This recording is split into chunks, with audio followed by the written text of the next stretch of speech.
Reverse Isekai is probably the oldest of the subgenres of Isekai, but also the least utilized. It is because back in the day, before the Isekai boom of 2010, Isekai just meant another world. And another world could mean we go to another world or another world comes to us. Most of the time, it was both at the same time. Like for example, 12 Kingdoms, where the main character is picked up by a mysterious man in a modern world to only be transported to a fantasy world where she is appointed to the queen of her kingdom. That was in 1992, and the trend has continued for a long time with different variables. Digimon, where the main cast were transported to a digital world from the real world. But after their first adventure, there were several occasions where the Digimon traveled to the human world. And Digimon is the main example of a series doing this traveling between both worlds for the next quarter of a century, and probably will be doing that even longer.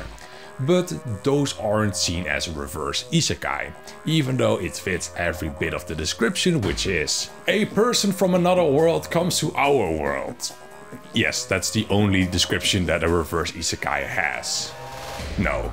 What we think as a modern reverse Isekai started of course during the Isekai boom of the 2010s, with The Devil is a Part-Timer being one of the biggest successes of that time, where a distinct split was made between our world and the fantasy world occasionally interacting to creatures basically just migrating to our world.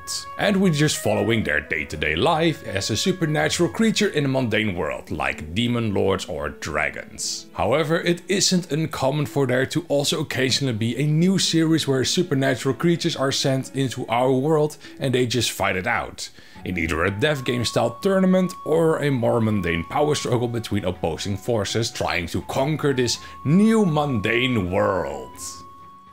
As this is the last video of this whole Isekai saga, and since there isn't much more to say about reverse Isekai that I haven't already mentioned in every of the other videos, I think it's a good time to finish off with a more candid approach. My script has now ended and I'm now talking more off script. I have some few notes in front of me, but they're mostly just talking points. Like how Isekai isn't my favorite genre of all time. I normally skip all the regular Isekais. I do watch all of the ghosts like Mushoku Tensei, Re:Zero, Overlord, Slime Sekai. Like those are the ones that really grab my interest. Because a lot of the modern Isekais miss what makes some of the old ones special. Like I watched 12 Kingdoms and was the one that came up recently in this video of course.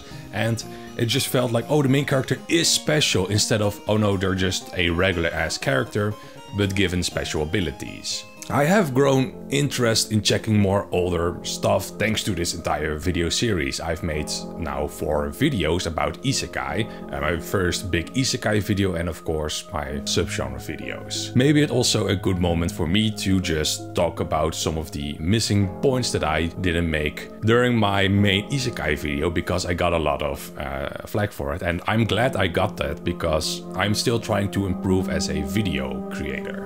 And I should probably mention the series Dot Hack, Aura Battler, Dunbine and the Familiar of Zero. With Dot Hack coming out in the 2002, being one of the very first trapped in a game genres alongside with SAO, and because it came out at the same time it also had the same amount of influence that SAO had, but I just omitted it entirely from the video and I don't know why. Aura Battler Dunbine is literally the Isekai that comes up first when you Google the very first Isekai, and it's so dumb of me because I should have included it in the video. It came out in 1983. I'm going to watch it. I haven't started actually, but I have all the episodes right now and I really just, I feel bad not including it in the original video because it's probably like one of the more influential ones that I didn't talk about. Aside with, of course, Familiar of Zero, which I did mention in the original video. I dismissed it quite a bit, saying like, it's just a few fanfics of it. It didn't really involve it.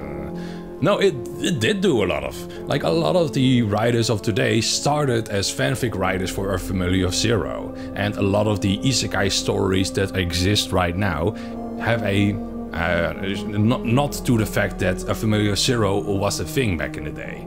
And yeah, the fact that I just very casually dismissed the entire thing when I made the video, yeah, wasn't the smartest thing for me to do, and should have given it more respect that it deserved. This is at least the things that I can say. Like, if you want me to make like a video about these 3 animes, or like make one big video or like 3 smaller videos, I would love to hear that, because I think it's very interesting to take a look at older animes and look at them and being like, hey, what made them special and what kind of impact did these anime have on the modern anime sphere.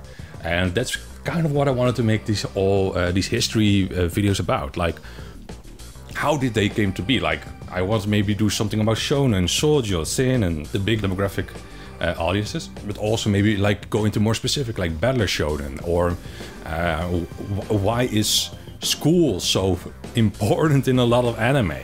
Like, I think those are very important questions to ask that a lot of people like taken for granted. And yeah, that's what I want my channel to be. It's like, we have taken a lot of these very obvious or very weird things for granted, and I want to like raise them up and being like, no, these are weird things. Like, these are not something that just happens because someone likes it. They have a story behind them. And what is the story behind them?